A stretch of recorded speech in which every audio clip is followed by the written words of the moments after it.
So, hello students, we are starting with Mark Tully's India's Unending Journey. Sir William Mark Tully, born on 24 October 1935, is the former bureau chief of BBC New Delhi. Sir William Mark टली है, मतलब इसका पूरा नाम है sir William Mark Tully. एक former bureau chief है BBC New Delhi का और वो एक लिविंग विटनेस है। He is a living witness of the time when radio was the main medium to reach the masses. मतलब वो उस टाइम पर अपने वर्क्स को लिख रहा था जब रेडियो का टाइम था। मतलब रेडियो ही एक ऐसा तरीका था जिसके थ्रू हम लोगों से कनेक्ट कर सकते हैं, मासेस से कनेक्ट कर सकते हैं। Famous works. He has published several books on South Asia, among them Amritsar, Mr. Gandhi, Last Battle, Raj to Rajiv, 40 Years of Indian Independence, No Full Stop in India, The Heart of India, Short Story Collection. उनके कुछ famous works हैं और उन्होंने publish किए हैं बहुत सारी books south Asia पर। उनमें से ये बुक्स के नाम हैं जैसे Raj to Rajiv, 40 Years of Indian Independence, Amritsar, Mister Gandhi's last battle, no full stop in India और द हार्ट ऑफ इंडिया। फिर हैं अवार्ड्स। इनको कुछ अवार्ड्स मिले हैं जैसे Mark Tully was awarded by the Padma Shri by the government of India in 1992। Mark Tully को Padmashri award मिला था गवर्नमेंट ऑफ इंडिया की तरफ से 1992 में। पद्म भूषण मिला था 2005 में।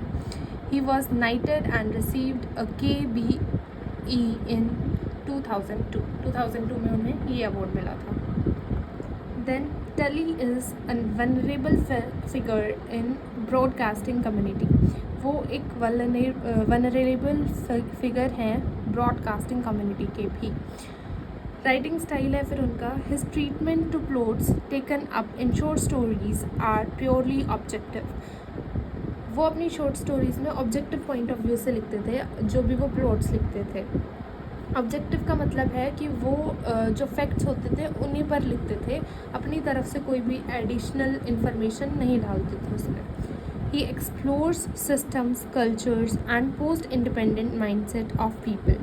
वो एक्सप्लोर करते थे सिस्टम को और कल्चर्स को जो कि इंडिपेंडेंस के बाद लोगों का जो माइंडसेट था उसमें। In villages without comparing it with western world. और उनको मतलब जो विलेजेस में लोगों का माइंडसेट था उसके ऊपर लिखते थे वो, और उसको वेस्टर्न वर्ल्ड के साथ कंपेयर नहीं करते थे। Then Tully has always been a great admirer of Munshi Premchand. वो हमेशा से मुंशी प्रेमचंद को एडमायर करते थे और उनके राइटिंग स्टाइल को भी।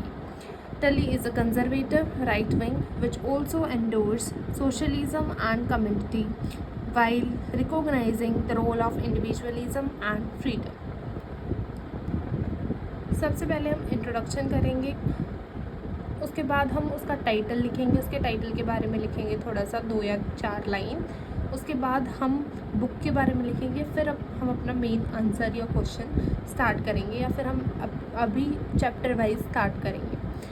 First is title, India's Unending Journey. This book has a somewhat misleading title. जो इस बुक का टाइटल है वो थोड़ा सा मिसलीडिंग है। It is not about India or its journey, but about the author's own self.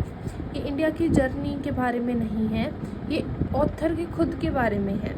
His philosophy, his attitude to religion and his perception of eternal East-West twain are included in the book. इस book में क्या क्या बताया गया है, जो author है उसकी फ़िलॉसफी, उसका एटीट्यूड क्या है, मतलब रिलीजन के लिए उसका क्या पर्सपेक्टिव है, उसका परसेप्शन क्या है उस ईस्ट वेस्ट ट्वेन के लिए, वो उसने इस बुक में बताया है।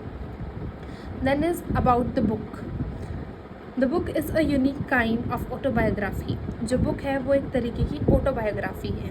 ऑटोबायोग्राफी का मतलब क्या होता है, जब कोई भी राइटर अपनी लाइफ के बारे में हमें बताए। Where he tells about his learning about religion. इस बुक में उन्होंने अपनी रिलीजन की लर्निंग के बारे में बताया कि उन्होंने क्या सीखा है इस चीज़ से, बिलीव्स के बारे में और इकोनॉमिक्स के बारे में। He is quite romantic about India and Hinduism. वो रोमांटिक हैं, मतलब उनको बहुत ज़्यादा इंटरेस्ट आता था इंडिया में और हिंदुज़म में। टली सैड, और इसमें मतलब ये एक बुक की कोट है जो मैंने ऐड की है इसमें। टली ने कहा है, in India people do discuss God a lot but in England they do not discuss God. उन्होंने कहा है कि जो इंडिया है उसमें लोग भगवान पर ज़्यादा विश्वास करते हैं, लेकिन इंग्लैंड में वो गॉड के बारे में डिस्कस नहीं करते। He talks a lot about spiritual appetites of Indians specially Hindus. तो इसमें बताया गया है कि कैसे जो इंडियंस हैं, स्पेशली जो हिंदूज़ हैं, वो कैसे स्पिरिचुअल चीज़ों पर ज़्यादा ध्यान देते हैं। That's all. In the next video, we will start with chapter 1, Puri exploring the opposites. Thank you.